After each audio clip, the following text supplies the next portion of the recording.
In this lecture, we will discuss what is NPR, NRC, CAA, census, and other, and how all these are related to each other. Why news? The government has not decided whether to update the National Population Register during the upcoming census 2027.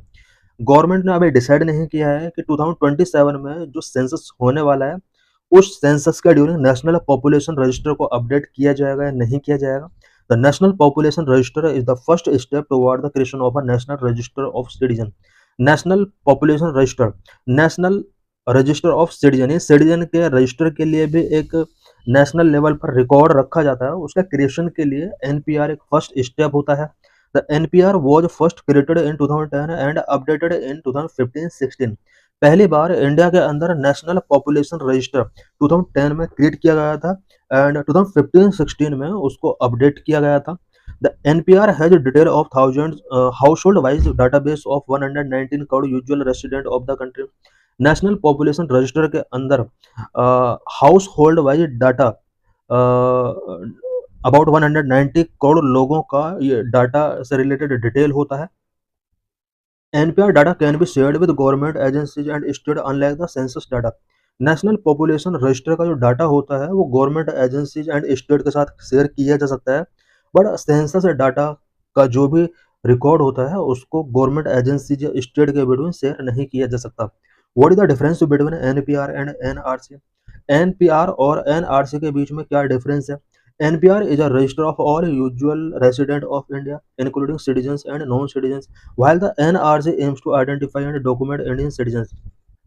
NPR national population register के अंदर India के अंदर citizen and non citizens people जो reside कर रहे हैं उन सबका एक रिकॉर्ड होता है, जबकि NRC का जो मेन ऑब्जेक्टिव होता है वो डॉक्यूमेंट इंडियन सिटीजन को आइडेंटिफाई करता है. इट मीन्स इंडियन सिटीजन जो भी हैं एनआरसी उससे रिलेटेड प्रोविजन करता है. What is national register of citizens? NRC क्या है? NRC is a record containing the name of real Indian citizens residing in the country.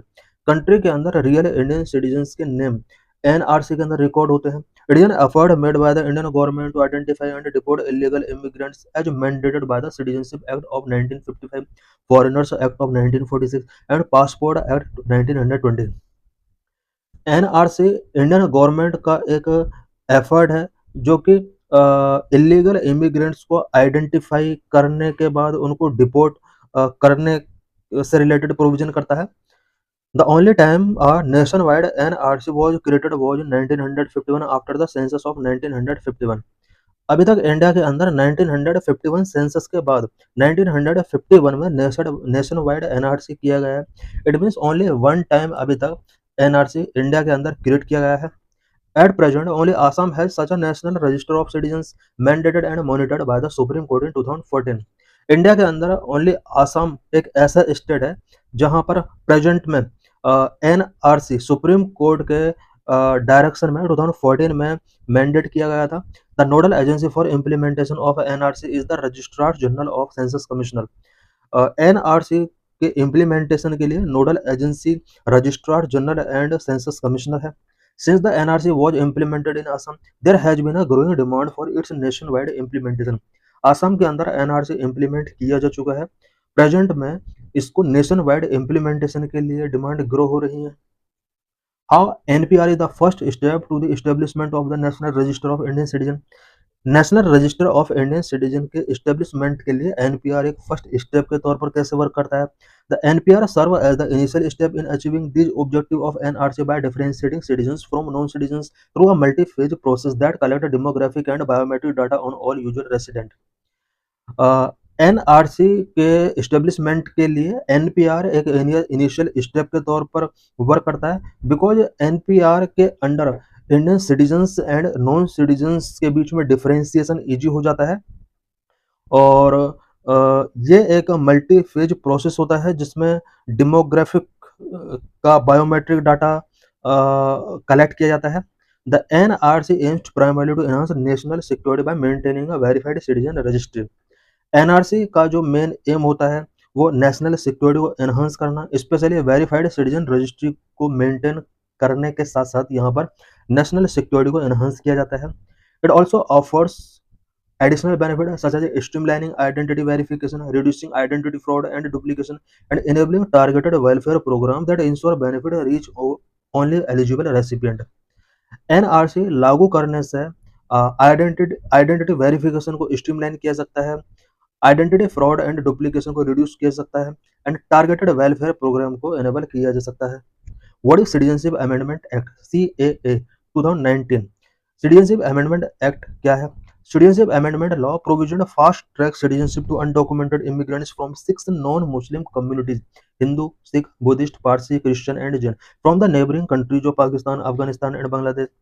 Citizenship amendment law एक India के अंदर स्पेशली 6 कंट्रीज से Pakistan, Afghanistan and Bangladesh से belong करने वाले इंडिया के अंदर 6 नॉन मुस्लिम कम्युनिटीज के लिए सिटीजनशिप गिवन करने से रिलेटेड इसके अंदर प्रोविजन किए गए हैं। Specially Hindu, Sikh, Buddhist, Parsi and Christian and Jain, in community के कुछ पीपल जो बांग्लादेश, पाकिस्तान और अफगानिस्तान से इंडिया में अनडॉक्यूमेंटेड तरीके से माइग्रेट कर चुके हैं, उनको सिटीजनशिप गिवन करने से रिलेटेड ये एक्ट है।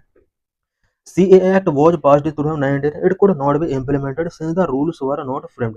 2019 में CAA Act पास किया जा चुका था, बट अभी तक इसको इम्प्लीमेंट नहीं किया गया है। In 2019, the Parliament passed an amendment to the Citizenship Act 1955 to define illegal immigrants. 2019 में पार्लियामेंट के द्वारा सिटीजनशिप एक्ट 1955 के अंदर भी कुछ अमेंडमेंट किए गए थे और इसके अंदर इलीगल माइग्रेंट्स को डिफाइन किया गया था। Accordingly, persons belonging to Hindu, Sikh, Buddhist, Jain, Parsi or Christian communities from Bangladesh, Pakistan and Afghanistan who entered India on or before December 31, 2014 were not be treated as illegal migrants and would be eligible for citizenship under the 1955 Act. Citizenship act 1955 के अंदर जो 2019 में amendment किए गए थे उसमें illegal migrants को define किया गया है। इस डेफिनेशन के according 3 countries Bangladesh, Pakistan and Afghanistan से इंडिया के अंदर आने वाले हिंदू, सिख, बुद्धिस्ट, जैन, पारसी और क्रिश्चियन कम्युनिटी से बिलोंग करने वाले लोग जो 31 दिसंबर 2014 के बिफोर इंडिया में एंटर किए थे वो लीगल माइग्रेंट है। इसके बाद आने वाले जो पर्सन है उन्हें इलीगल माइग्रेंट के तौर पर डिक्लेयर किया गया। इट मीन्स सिटीजनशिप एक्ट 1955 के अकॉर्डिंग इलीगल माइग्रेंट वो होंगे जिन्होंने इंडिया के अंदर दिसंबर 31, 2014 के बाद एंट्री किया है। इन तीनों कंट्रीज से आने वाले people. This amendment relaxed the eligibility criteria for certain classes of migrants from 3 neighboring Muslim majority countries on religious lines. Certain tribal areas in Assam, Meghalaya, Mizoram and Tripura as included in the 6th schedule of the constitution and areas covered under the inner line notified under the Bengal Eastern Frontier Regulation of 1873 were exempted from the legislation's ambit. Citizenship Amendment Act या CAA के जो ये act है, इस act के under कुछ special areas थे India के अंदर जिन्हें एग्जम्प्ट किया गया है, such as tribal areas in Assam, Meghalaya, Mizoram and Tripura.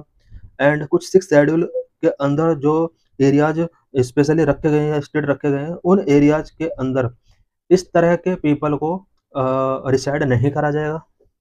The Assam NRC exercise and privacy concern, Assam के अंदर जो एनआरसी एक्सरसाइज इम्प्लीमेंट किया गया उससे रिलेटेड क्या क्या कंसर्न है। Assam is the only state where the National Register of Citizens has been updated. 2019 में आसाम के अंदर national register of citizens implement किया गया है। यही इंडिया के अंदर एक ऐसा स्टेट है जहां पर एनआरसी इम्प्लीमेंट किया जा चुका है। NRC aims to identify illegal immigrants, particularly from Bangladesh. The process raised concern over its accuracy and fairness due to stringent documentation requirement that left many rural and less educated residents unable to meet the criteria. NRC का जो main M है वो आसाम के अंदर illegal immigrants को identify करना, particularly Bangladesh से आने वाले जो इलीगल इमिग्रेंट्स हैं उनको आइडेंटिफाई करके डिपोर्ट करने हैं। इस प्रोसेस के बिफोर कुछ कंसर्न रेज हो रहे हैं बिकॉज इसकी एक्यूरेसी एंड फेयरनेस से रिलेटेड यहाँ पर कुछ कंसर्न है, बिकॉज इसके अंदर जो डॉक्यूमेंटेशन रिक्वायर है वो बहुत ही स्ट्रिंजेंट डॉक्यूमेंटेशन है और इस तरह के डॉक्यूमेंटेशन की वजह से बहुत सारे rural and less educated people ऐसे हैं जो इस क्राइटेरिया को फॉलो नहीं कर पा रहे हैं। इट मीन्स वो डॉक्यूमेंट प्रेजेंट नहीं कर पा रहे हैं। Unlike the proposed national NRC, Assam's NRC was guided by Assam Accord which impose unique conditions. National NRC जो प्रपोज किया गया है उससे आसाम एनआरसी थोड़ा डिफरेंट है बिकॉज ये आसाम अकॉर्ड के अकॉर्डिंग गाइड किया गया है और कुछ यूनिक कंडीशन के बेस पर एनआरसी आसाम के अंदर इम्प्लीमेंट किया गया। However, Assam's experience highlight the significant humanitarian and administrative challenge that could arise from implementing a nationwide NRIC. Assam के अंदर जो एनआरसी एक्सपीरियंस किया गया उसके अंडर कुछ significant humanitarian and administrative challenge हमने देखे जो कि कंट्री लेवल पर या नेशन वाइड एनआरसी को इम्प्लीमेंट करने के बिफोर भी राइज हो सकते हैं। Concern about data privacy and the potential misuse of demographic and biometric information persist despite the supreme court's guidelines in the Aadhaar case. कुछ data privacy and misuse demographic and biometric information के misuse से related कुछ concern है। The need for robust data production remains critical. Exclusion fears particularly for communities with limited documentation must also be address. जिन people के पास limited document हैं इस तरह के लोगों के अंदर एक्सक्लूजन फियर्स हैं और इस तरह के फियर को एड्रेस किया जाना चाहिए। Why there is need for NRC exercise if Aadhaar already exist.